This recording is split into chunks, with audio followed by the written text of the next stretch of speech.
Então, por exemplo, você falou de mídia social. Poxa vida, será que a gente está usando, inclusive para pregar o evangelho, numa linguagem que as pessoas estão a sociedade brasileira está entendendo o que a igreja quer pregar a respeito do evangelho? Está entendendo os trejeitos linguísticos, a ideia por trás? Ou nós estamos oferecendo um monte de resposta de questionamentos que eles nunca fizeram na vida? E aí não encaixa, e a gente fala, nossa, é tão difícil evangelizar. Mas por que é dessa dificuldade? Paulo, é engraçado que você falou de rede social. Todo evangélico tem inúmeras pessoas não cristãs na sua rede social.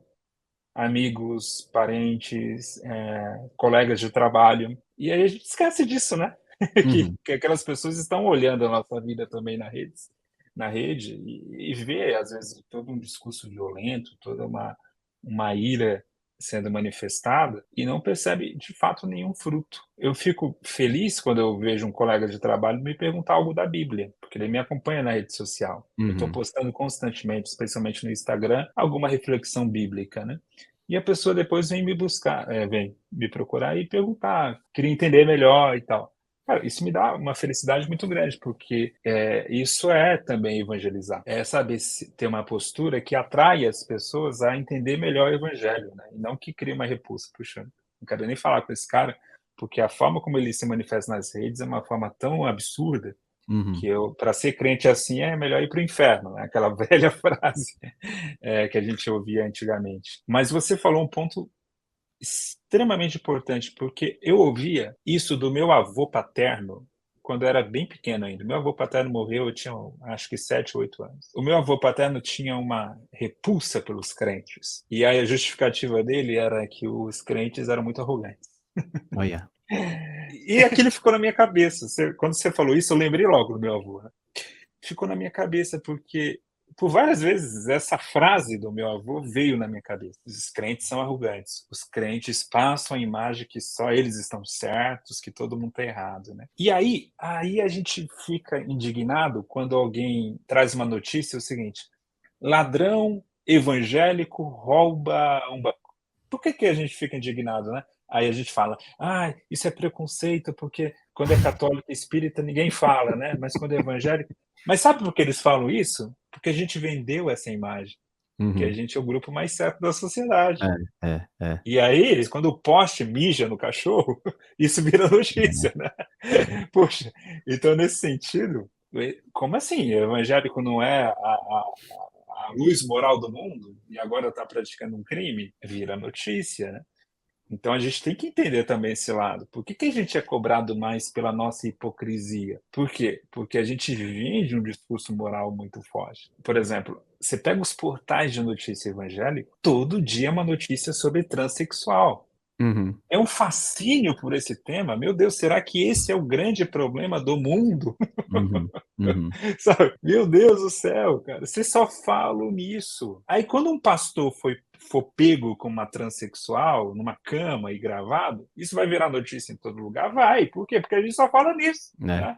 Então não reclame depois, né? E infelizmente deve ter por aí algum pilantra fazendo isso. Mas o que a gente tem que entender? De quem muito é dado, ou a quem muito é dado, muito será cobrado. Né? Então a gente tem um discurso muito duro, a gente tem um discurso extremamente, né, correto, e aí a gente precisa agora compreender quando as pessoas cobram isso da gente, porque a gente vendeu essa imagem. E é a imagem que a gente deve vender mesmo, de É. compromisso, de seriedade, de É a mensagem santidade. de Cristo, É a né? mensagem de transformação, de novo nascimento, né? O nosso defeito sempre é o mesmo, que é não viver o que a gente deveria viver e o que a gente sabe e o que a gente aprende. O que a gente prega, o O que a que a gente gente prega. prega.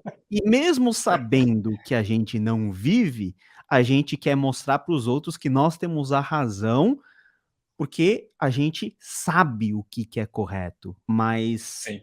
não consegue mostrar. E por nós não mostrarmos, assim, o que eu vou esperar de um ímpio? Eu vou esperar que ele peque, que ele pense besteira mesmo. Então, você ficar assombrado que da mente do ímpio só saia besteira e porcaria, aí você está sendo muito ingênuo. Agora, o que o cristão, o que cada um de nós de forma prática, nós estamos mostrando para esse mundo sem Deus? Ó, não é para fazer isso. Hum, Não é só discurso, mas ó, então é para fazer assim, ó, me imita. Então, você tá com problema aí de aborto, por exemplo, fora o discurso, o que que sobra para nós como ação contra o aborto, né? Não tô falando sim. de que a proclamação, né, do valor à vida não seja em si algo positivo, mas a gente só tem o discurso ou a gente tem coisas a mostrar, testemunhos a mostrar, transformações de vida a colocar em cima da mesa, numa linguagem. Você falou um ponto muito interessante, e eu tenho sempre na cabeça que a gente não é elegante, a gente perdeu Uhum, elegância, a gente fala, mas a gente fala de forma muito tempestiva, usa termos errados, coisas impensadas. A gente fala com o fígado, não fala com nem com a mente transformada, nem com o coração cheio do Espírito Santo. Então a gente perde aquela elegância que Paulo teve. Olha, eu vi que vocês têm um altar ao Deus desconhecido. Olha, é sobre ele que eu vim pregar. Primeiro, a gente já manda todo mundo pro inferno. E depois a gente quer dialogar com quem a gente acabou de mandar pro inferno. Nem eles gostaram que eu mandei eles pro inferno, e nem eu vou gostar de falar com pessoas que eu sei que vão pro inferno. Então a gente já corta na igreja mesmo, no como nós aprendemos a nos relacionar com o mundo, pontes importantes e cordões que não nos tornam um, de maneira nenhuma, mas pelo menos a empatia como seres humanos que nós deveríamos ter, a gente não tem. Sem falar no aspecto da misericórdia, porque a gente deveria ter misericórdia dos ímpios, deveria chorar por cada ato bárbaro que se comete, por cada alma que vai para o inferno, nós deveríamos chorar mais, mas a gente não chora, a gente tá lá porque é um prazer mórbido, né, mandar para o inferno, de condenar, porque você se assenta na cadeira do juiz. Mas a cadeira do juiz, não, eu não sou dono dessa cadeira. A gente tem que batalhar em outros flancos que, né, Gutierrez, a gente falou muito de extramuro, mas que também se reverte no relacionamento que nós temos entre os irmãos.